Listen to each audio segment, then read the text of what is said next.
I did say there was a possibility that there'd be 2 back-to-back episodes of Black Ops 2, the CoD Files. Especially for those people who don't like it, this is for you. Dedicated to you. But look at it this way, another 2 or 3, and then that's it, done. Not necessarily forever, but at least done for a while. Like I say, they're knocking about on my hard drive, so I might as well get rid of them. Now this is a tactic I always like to use. I say always, usually. If you've got the bouncing bet, you just lay one down and put it down where someone's going to run into. They're always going to run into a place like that, and it's just an easy kill and an easy dog tag, and we took the lead. Now that trick doesn't always work, of course, but when it does, straight from the off, it's an easy kill. And then more often than not, this will happen. The same guy, there he is, he comes back up for more. I kill him again because I'm waiting for him at the top of the ladder, and I pick up his tag and we extend the lead. Everyone's a winner, well, apart from their team and him. But I'm laughing, great times. But what I will say is that seldom do I do that more than twice, because by now he definitely knows that I'm there, definitely. Obviously he knew the first time, the second time, and I think he's the kind of person, because he's gone back twice, he's the kind of gamer who will go back a third time. I'm a bit like that. If someone gets me twice in the same position, I won't go along to the other side of the map, which is common sense, which is what I should be adopting. I'll keep going back. Out of a point of principle, I was an accidental team kill, by the way, there, obviously. But out of a point of principle, I will keep going back to the same guy until I've got him, which is a little bit silly and a little bit childish. But yes, that's my little tip, although it should kind of be common sense. You know, if you're going to stay in the same position for, you know, a couple of minutes or even just 30 seconds, if you're going to get a couple of kills, I should say, in a short space of time, then get those kills, but then move, go somewhere else, and just enjoy the map, because, alright, it's your money, you know, you've paid for the game, you do what you want, and don't let anybody tell you otherwise. However, with that said, I mean, is there really a lot of fun to be had by just sitting in the same place for pretty much the entire game? Probably not, really, unless you're just trying to get your stats up, which is kind of pointless at the end of the day. You know, so I just say just enjoy the game, just get used to it, just run around, which is what I tend to do more often than not. And, you know, the whole kill to death ratio, it shouldn't bother you anyway, but, you know, if you do run around the map, you will improve, you will get better, and then ultimately it won't matter, you know, you can run around the map and probably finish first, which I think I end up doing in this game, or first or second anyway. So it's just that thing about experience, the more you do it, the more you do anything, the better you get at it.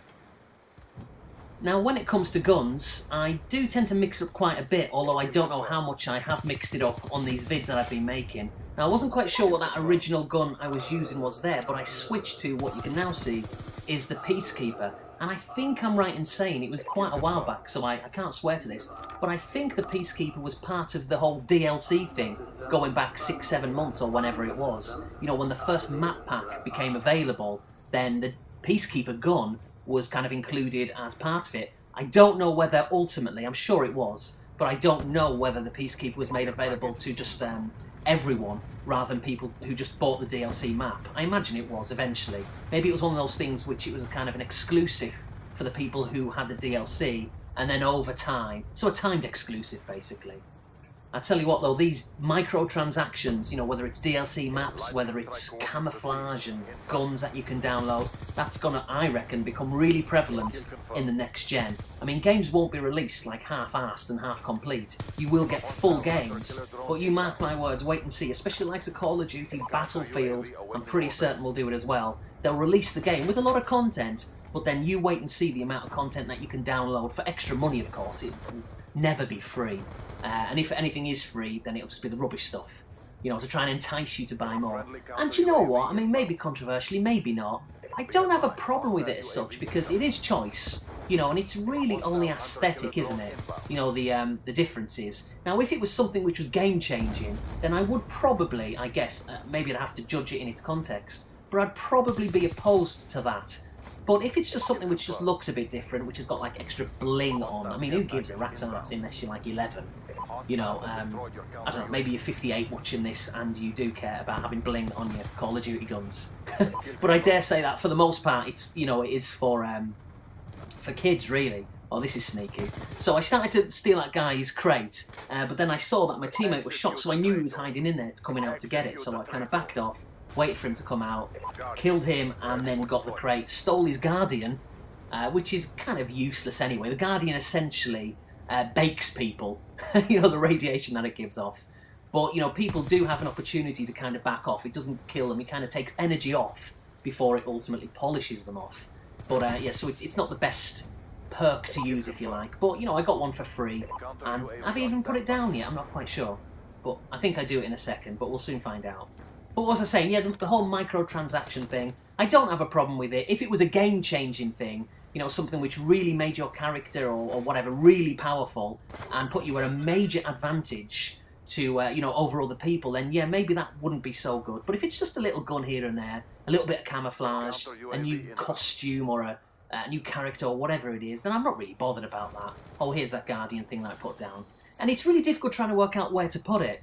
You know, so I just figure if I put it round a corner, someone's not really going to know where it is, and hopefully, in theory, they'll run into it, and I'll get a few kills or a few assists. So, yeah, I mean, Call of Duty's got that love-hate relationship, hasn't it? You know, it is the same game, essentially, and has been. It's the same thing regurgitated year after year. And I think, really, that's the biggest complaint. Maybe the other one is the players. You know, there's a lot of people who play Call of Duty who are just wankers, basically. You know, they really are. They're rude. How did that happen, by the way? How did he appear behind me? Easy kill, though. I'm not going to complain. But yeah, it's got aggressive players, and they take things so seriously. I mean, sometimes I've had the headset on, even though I seldom kind of use it. Or even if I haven't got the headset on, I can hear them through the TV speakers. And people who are in clans, they take it so seriously. You know, shouting orders, you know, telling each other, like, so-and-so at Southwest, he's at North, he's on the bank, he's on the river. Oscar Bravo Sierra, all this bollocks. You think, come on, man. It's just a game. Why are you taking it so seriously? But, you know, they enjoy it, I guess, and it's a competitive game, and I think that's where gaming has gone. That's where online gaming has gone. It's become uber competitive, and for some, that's kind of, it's ruined the experience a little bit. It has for me. It has slightly tarnished online gaming.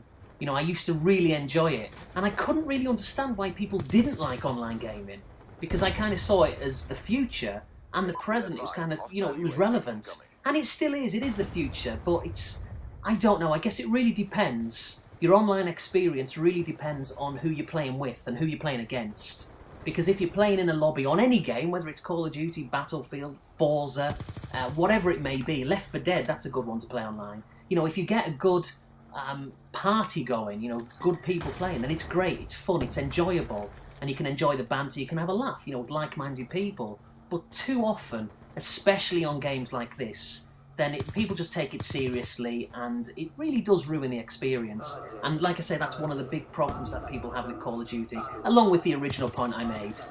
And there's another one, campers. People who sit in corners just bloody waiting for people. But yeah, the fact that the game never really changes, but then of course it's never going to change, because these games, Call of Duty, the franchise, you know, every game in the series, is selling millions upon millions of copies. I hate that. You're trying to get up a bloody ladder and you can't. Ridiculous. And so if the game is selling millions of copies, guaranteed, as well as, you know, millions of downloads, DLC maps and, you know, guns and microtransactions, etc., then why are Treyarch, or Treyarch, however you pronounce it, and Infinity Ward, why are they going to change the game? They're not. You know, they're going to release the same thing. So really, as players of Call of Duty and other games, but particularly the CoD franchise, it's kind of our fault, really. You know, they're not going to change the mechanics of the game if we keep buying it. Yet at the same time, it's a gameplay, a formula, which works. It's just, I guess it kind of, it doesn't do itself any favours how it never changes, but like I say, it's a bit of a catch-22. It's not going to change because it's so successful.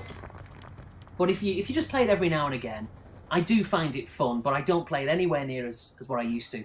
But maybe by the time Call of Duty Ghosts comes along, well, later on this year, you know, will I buy it? Well, of course I will. Will I buy it at launch? You know, I'm not going to get it at launch, but I'll definitely be buying it. And I'll, you know, obviously do gameplay vids of it on my channel in the future.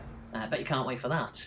But it'll be interesting to see how far the gameplay's changed by the time that game's released. And I'm also really interested to see how different CoD Ghosts is going to be on the 360 and PS3 compared to the Xbox One and the PS4.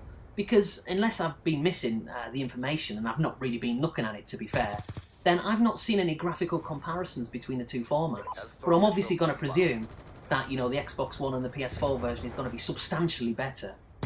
But then again, perhaps it might not be. Maybe it's one of those situations where we're not going to see the power, you know, of the PS4 and the Xbox One until maybe a year and a half into its reign. I guess time will tell. But anyway, went on the rampage there a little bit, killed a few people, got a triple kill, maybe a quad feed, maybe even a super kill. Not sure what it was, but it was enjoyable nonetheless. So the game's going to come to an end in a minute. And like I say, my next vid will definitely be the vlog one. And I'll probably upload it tomorrow. Maybe the day after. I guess we'll see. But anyway, get the game-winning kill there. The screen goes a little bit black because this was in the theatre mode. And yeah, we win 83-55. So we didn't get to 100, but we still won the game. And score-wise, I went 31-11, which isn't too bad. Thanks for watching. See you later.